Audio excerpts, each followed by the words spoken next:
आपल्या देशाला स्वातंत्र्य मिळून आज 78 वर्ष झाली। देशाचा अमृत महोत्सव देखील आपल्या देशाने मोठ्या उत्साहाने साजरा केला।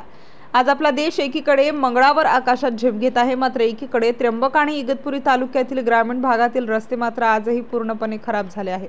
पायी देखील चालता येत नाही। त्र्यंबक तालुक्यात मागील महिन्यात रस्ता ओलांडताना एकाचा पाण्यात पडून मृत्यू झाला, तर दुसरीकडे इगतपुरी तालुक्यातील वैतरणा नदीवर अत्यंत मोडकळीस आलेल्या पुलावरून प्रवास करावा लागत आहे।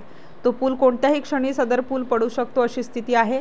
वैतरणा ते देवगाव जाणाऱ्या रस्त्यात मोठमोठे खड्डे पडलेले आहेत, त्यात पायी देखील चालता येत नाही।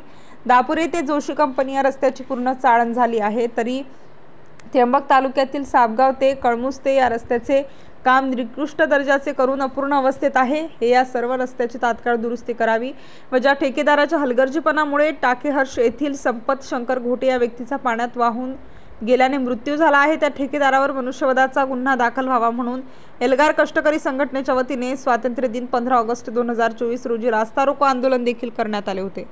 त्यावेळी आपल्या विभागाने लेखी आश्वासन दिले होते, मात्र त्यानंतर राज्यातील अद्यापही खड्डे बुजवले गेले नाहीत। आपला बांधकाम विभाग हे पूर्णपणे मृत अवस्थेमध्ये आहे, म्हणून एल्गार कष्टकरी संघटनेच्या वतीने दिनांक 2 ऑक्टोबर 2024 रोजी सार्वजनिक बांधकाम विभागाच्या कार्यालयासमोर श्राद्ध घालून पिंडदान करत धरणे आंदोलन करण्यात आले। बांधकाम विभाग उपअभियंता उमाकांत कुमावत यांना निवेदन देण्यात आले। भगवान मध्ये एल्गार कष्टकरी संघटना संस्थापक अध्यक्ष आज आम्ही सार्वजनिक बांधकाम विभागाच्या कार्यालयावरती त्यांचं श्राद्ध घालून आणि पिंडदान जे आंदोलन आम्ही आज ते सुरू केलं होतं की जे त्र्यंबक आणि इगतपुरी तालुक्यातील ग्रामीण भागातील नाशिक तालुक्यातील जे रस्ते आहेत ते अत्यंत दयनीय झाले। त्याच्या अनेक खडे पडले, काहींचा जीव पण गेला त्या खड्यांमुळे आणि अनेक वेळा गेले आम्ही आंदोलन करतोय, पण त्याचं काही दखल घेतली नाही। म्हणून हे खातच मृत्यू अवस्थेमध्ये आहे। त्याचं पिंडदान आणि श्राद्ध घालण्याचं जे आंदोलन होतं आम्ही त्यांचं श्राद्ध घालण्याचं कार्य सुरू केला, पण पोलिसांनी त्याचं साहित्य होतं ते हिसकावून घेतलं आणि श्राद्ध काही आम्हाला घालता नाही आलं।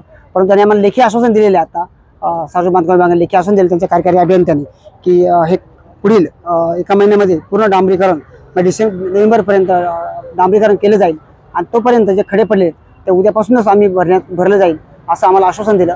त्यामुळे जे आमचं आंदोलन होतं आम्ही तात्पुरतं स्थगित केलेलं आहे। बांधकाम विभागाच्या वतीने आपण सर्वांना आश्वासन देण्यात येते की या रस्त्याची कामं लवकरच सुरू करून लवकर संपवण्यासाठी भगवान भाऊंनी बराच प्रयत्न करून आमदार साहेबांच्या मागे लागून सर्व कामं मंजूर करून घेतलेली आहेत। त्यांना पण माहिती आहे निविदा प्रक्रिया पण या कामांची पूर्ण झालेली आहे आणि येत्या 15-20 दिवसात कामं सुरू होतील आणि डिसेंबर महिन्यापर्यंत कामं व्यवस्थित सुरू करून जानेवारी-फेब्रुवारीपर्यंत कामं संपतील। पुढच्या पावसाळ्यात आपल्याला रस्त्यावर कुठल्याही प्रकारचा त्रास होणार नाही, परंतु सार्वजनिक बांधकाम विभागाच्या वतीने आपण सर्वांना आश्वासन देतो की कृपया आपण आपल्या आंदोलन मागे घ्यावे।